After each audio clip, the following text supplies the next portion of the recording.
緊唔係炒佢嘅產銷較符合咧，佢係發機械人咁樣。咁但係你見到哇，小鵬直上直落，廣汽較早前都係炒機器人概念，其實都係直上。嗱，而家未至於直落，不過都褪翻半升幅咁滯。咁所以我仍然要強調一句就係話，如果你去炒機器人，中意呢個概念，你炒啲純機器人，因為呢啲係始終佢個大餅咧都係做緊一個比較利淡啲嘅車板。咁你純係機器人炒上嘅話，最終大家回歸翻基本睇翻個車業咧，唔襟談嘅。所以我都幾要提醒大家喺車股裏面，如果因為機器人概念炒作嘅股份咧，都唔好睇咁。車股開始咧就好唔同發展啊，長汽廣汽、小鵬同埋蔚來咧就高開，理想同小米就低開。同大家望埋恒指開始表現啦，輕微高開15點，開報25780點，成交23億幾。唔該晒 Stephen 嘅分析，有冇揸住頭先講過股份咧？都冇持有嘅。多謝你，等陣再跟進開市表現啦。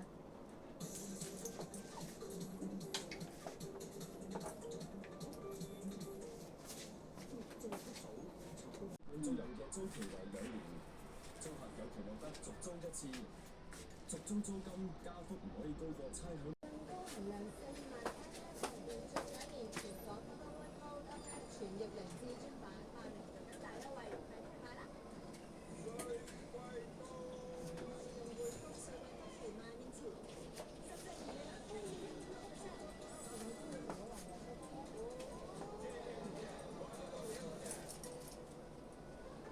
日常生活普遍，價格光年人6號盛傳百年中國智慧，足量先至更顯有效，真材實料，真好意，真有價，樂道安豐牛肉萬年做緊真價，快啲嚟買啦！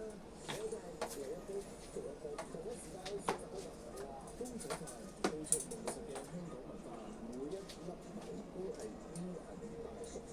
我呢個就係咁多年嘅東方棉花米。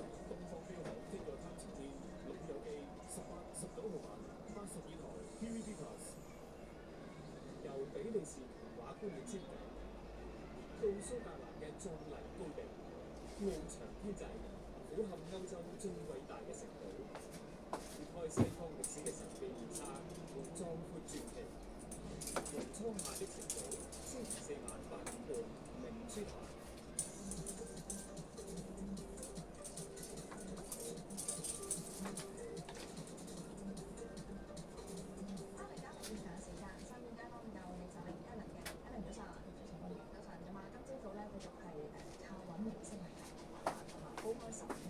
之後咧，1929即係周大福珠寶咧就會成為周大福企業嘅附屬公司啦，並且會並入呢個財務報表。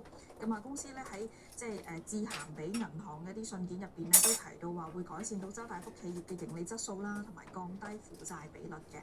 咁啊，聽落有啲複雜啊，係啦，不如同我哋先解讀下呢個最新嘅舉動啦。我見到有啲分析話咧，其實呢個重組嘅舉動係幫到周大福企業去融資嘅。係咪咁樣去解讀咧？你覺得呢個舉動係有啲咩意義咧？其實我諗就更加多似係佢即係家族內部嘅一啲嘅即係股權嘅分佈嘅改變啦。咁其實就似乎唔係好顯示。